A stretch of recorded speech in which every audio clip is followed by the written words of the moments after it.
Thanksgiving dinner, your worst nightmare. Everyone seems so jovial, but under the surface, there's a feeling of unease at the table. Thanksgiving has never been the same since your Uncle Larry got into a shouting match about politics with your mom Janice 3 years ago. Everyone knows that just one wrong word, one spark could explode the entire Thanksgiving. Boy, now speaking of Thanksgiving, you know what's wrong with all y'all Gen Z folk? Y'all are all too woke and lazy. Oh my god. Oh, come on now. What did I say this time? And just like that, Thanksgiving's ruined. What did I do? I didn't say nothing wrong. Shut up, Uncle Larry. Shut up. You don't get to talk. Is this all we're eating for dinner? Shut it. Oh. As insane as this fate is, it doesn't have to be this way. You don't have to always dance on eggshells around your goofy little family. Today, I'm going to teach you everything you need to know to talk to conservatives without, hopefully, blowing up the Thanksgiving dinner. But before I get into it, let me tell you a little bit about my background. My name is Kobe. I was born in Texas and I grew up between a diverse but conservative suburb on the outskirts of Houston and a small company town in the rural area an hour south of Houston. I'm also Vietnamese, which, if you know, you know. Safe to say that I've talked to a shit ton of conservatives. And more than that, out of the many people that I know and love, my friends, my family, my community, a huge portion of them are conservative, and very conservative at that. And even though they see the world completely differently than I do, at the end of the day, they're still people that I love and care about, which means as much as they may frustrate me and argue with me and piss me off sometimes, I can't just cut them off. Because then what? Then Fox News, Tucker Carlson, Donald Trump, and the billionaire-controlled social media algorithms have won. I refuse to let that happen. If you're in a situation like me, where you have loved ones in your life that you care about and that you don't want to see be duped by the conservative media companies, then I hope that this will give you some helpful and heartfelt advice about what you can do from someone who has tried it all. Firstly, I need to say that the point of this is not to give you talking points. It's not to teach you how to destroy your Uncle Dan in the marketplace of ideas. That is wholly unproductive. And honestly, I was scared to make this at first because a lot of the mainstream culture of the online left has been to win internet points by calling people out for not being educated or making sure that everyone has pure and perfect political views. I'm not interested in any of that. Those tactics have their time and place, but that time and place is not at the dinner table on Thanksgiving.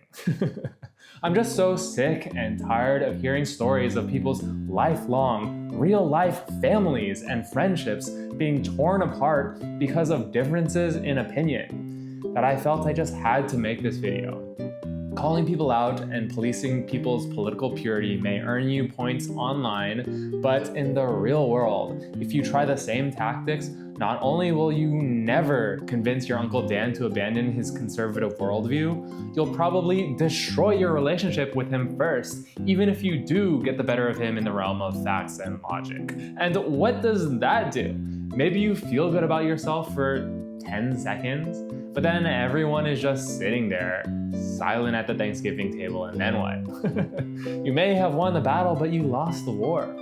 I'm not saying that you have to capitulate on your ideals or hold your tongue. What I'm saying is that this shit takes time and a lot of effort. Trust me, I know. You may not be willing to put in that time and effort, and if you aren't, then, I guess I gotta respect that. But if you care about truly reaching these people, your approach has to reflect that. Okay, let's talk about your mindset. Without coming at the conversation with the right mindset, you will never be able to communicate with, reach, and persuade the people that you care about. What I'm about to say may come as a shock to you, but hear me out. You have to understand that most conservatives, despite what you see on the media, on the news, on TikTok, are kind, empathetic people. I mean that. And I'm talking about everyday conservative Americans, not conservatives in positions of power like Donald Trump, Tucker Carlson, Greg Abbott, Mitch McConnell, Chuck Schumer, Elon Musk, Hakeem Jeffries, etc., etc., etc. That distinction is so important. The conservatives in power are some of the most insane, most bloodthirsty people on the planet, and they can go jump off of a small, low incline hill for all I care. But you have to understand that everyday conservatives that you talk to when you walk your dog or when you're getting groceries, those are good people, even if they may have voted for Donald Trump. Don't get me wrong, there are some genuinely hateful people out there. But in my experience, for the most part, conservatives are just normal people living normal-ass lives that just happen to have life experiences that have brought them to their current worldview, just like the rest of us. Whether that be growing up in a conservative area, so that's all they've experienced, or being scared and bewildered by the rapid and confusing societal changes that have come with the insane pace of technological advancement over the past few decades. Just like you and me, conservatives are a product of the environment. And unless you can understand that, unless you can understand where they are coming from, unless you can at least develop a baseline of mutual respect, you'll never be able to reach them and guide them towards a more empathetic and progressive worldview. How can you expect them to understand where you're coming from when you can't do the same for them? Okay, so now you've accepted, perhaps reluctantly, that your conservative Aunt Linda is a normal-ass person. How do you actually reach her when your views are so far apart? For people that disagree with you on everything, what openings do you have to change their minds? Opening 1. Everyone wants to see themselves as a good person, and everyone wants others to see them as a good person too. Think about it from your own point of view. Unless you're off the rails entirely, you probably see yourself as a good person. Or if you don't, you probably want to move in that direction. You probably also want your friends and family around you to view you as a good person as well. Your Aunt Linda over there is no different. Now, there are definitely some goons out there that genuinely just love to stir the pot and start shit just for the fun of it. I definitely know my fair share of those types of folks. But even they want to feel like they are, at their core, good people. And you can use that to your advantage. And doing so is pretty easy. You just make them follow their stated beliefs to their logical conclusion. For example, if Linda thinks that Trump's plan to deport millions of undocumented migrants is a good idea and for some reason just has to talk about it at all times, you might ask her, how would the government go about doing that? Logistically. How would they distinguish undocumented people from documented people? Would the masked ICE agents just kidnap everyone off the road who looks Hispanic or Asian and do that on a massive scale across the country? Because that doesn't sound like a very good solution. The point is to force Linda to grapple with the contradiction between her desire to be a good person and the harmful and destructive consequences of the policies that she supports. She can't have both. Well, without some crazy mental gymnastics, she can't have both. Whereas before, she could believe that we should deport immigrants while at the same time believing that she is a good person. Now, believing that we should deport immigrants would call into question if she really is the good person that she believes herself to be. And it's going to take time for her to grapple with that. But over time, I trust that Linda will be able to sort herself out. That's opening number 1. Everyone wants to see themselves as a good person, and for others to see them as a good person too. Opening number 2. Even if they disagree with you politically, most human beings, at least in American society, share similar core values. Those values just exist on a spectrum. For example, I'm a big fan of freedom. Freedom of speech, freedom of assembly, freedom of religion. All of those are things that I value, which I think are crucial to the proper functioning of our society. You know who else values freedom just as much as I do? Vivek, your great uncle. Our political beliefs may lay at opposite ends of the spectrum, but our underlying values we share. Looking underneath the political beliefs and the rhetoric and searching for shared points of connection is a powerful way that you can still communicate with and reach your loved ones, even when you can't seem to see eye to eye on anything. And once you determine what Vivek's underlying values are, what motivates his worldview, you can again start to bring the potential inconsistencies in his perspective into view. If Vivek truly believes in freedom, then the question is, where do you draw the line? Does he believe in the freedom to bear arms, but not the freedom to get an abortion without the government weighing in? If he truly believes in freedom as deeply as he says, then he should at least have to confront the fact that some of his views might be at odds with his core values. Other values that you probably share are family values. Most of us have families that we care about, that we wish the best for, and that wish the best for us. Fairness. Most of us have a sense that everyone should have an equal shot in life and that the playing field shouldn't be stacked against us. Integrity. Most of us believe that we should, to the best of our abilities, act honestly and morally. These are all values shared by most people. They're baked in from a young age, and they're powerful in providing you an opening that you can use to shut out the polarized noise of political rhetoric and cut straight through to what's important. But what about people with different facts? How can you persuade someone who has an entirely different set of facts and assumptions from you? People whose worldview is constructed on a foundation of misinformation.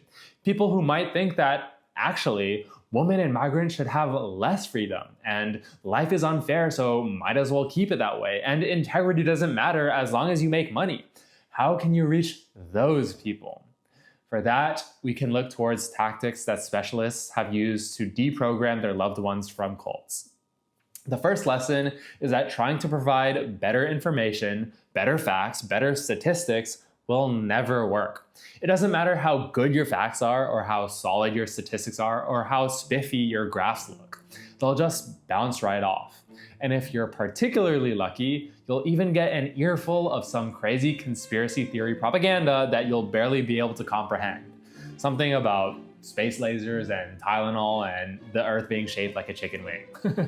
No, what's more effective is to plant a seed of doubt. When your second cousin twice removed, James, has the idea in his head that the Earth is shaped like a chicken wing and that the government is out to cover it up, no facts, no maps, no photographs that you show him will ever get through. They might even make him more distrustful of you. Did the government give you those maps to try and cover up Chicken Wing Earth? Are you part of the conspiracy? You have to deflate those thoughts first before anything you say will reach him. And you do that by creating a little kernel of doubt in his mind of, what if there's a possibility that I'm getting duped? What if I'm being manipulated? You need to show James that maybe, just maybe, there's a possibility that the people who he listens to religiously, now that he's gone down the chicken wing earth rabbit hole, have ulterior motives. What if there's a possibility that they aren't who they say they are and that they simply want to make money off of good people like James? What if there's a possibility he's being duped? Remember when I talked about the two openings that you had to persuade people? That everyone wants to see themselves as a good person and that everyone shares similar underlying values? Well, let me add one more. Everyone wants not to be duped. Your job is to show James in an empathetic and understanding manner that he's being conned. But what's more important is that you show him that he's being conned and that it's not his fault. He's a critical thinker, after all. He's just being misled, and he deserves to know that he's being misled. The important part is that you leave him a path to change his mind while still being able to save face. If changing his mind means that he'll feel like a complete dumbass, he might just double down on his delusions and be even more alienated than when you started. At the end of the day, everyone is just looking for a way to make sense of it all, and sometimes, some of us find ourselves unknowingly in the chicken wing earth rabbit hole, and we just need a little help to get out. As a side note, I just want to say, when you're talking to other people out there in the real world, please stop using jargon and complicated language.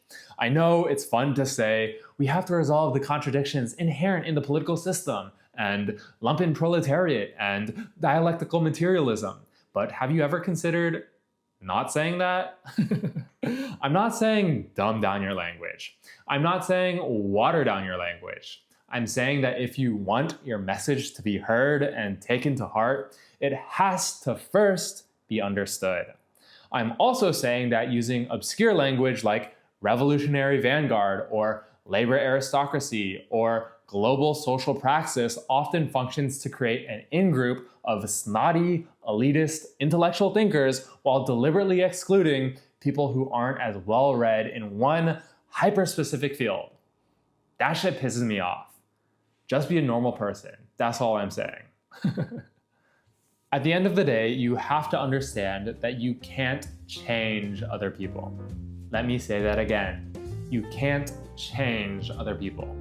Now, what the fuck are you talking about, Kobe? This entire video has been about persuading conservatives. Look, what I'm saying is that you can do your best. You can do the best job in the entire world. But at the end of the day, in order for real, long-lasting change to occur, they must arrive at it themselves. You can help them, guide them there, but they must arrive at it themselves. Nobody changes their views before they're ready. Your job then is to create the conditions for readiness. It'll take time, months, years maybe. This is not something that you go into if you want to have one conversation and call it a day. I know that this is a lot of time and effort and emotional labor to go through. It's difficult, but it's necessary. Nobody should have to do it, but I believe that in order for this country to survive, some people, unfortunately, will need to do what nobody should have to. The good news is that no one single person has to do all of the work themselves. We're in this together and we'll get through it together too. Thank you for watching, my friends. Please let me know of any stories you may have talking to your conservative friends and family. If you enjoyed this video, you'll definitely enjoy this video about the political metaphors that subconsciously sway your mind. Okay, have a wonderful day. Bye-bye.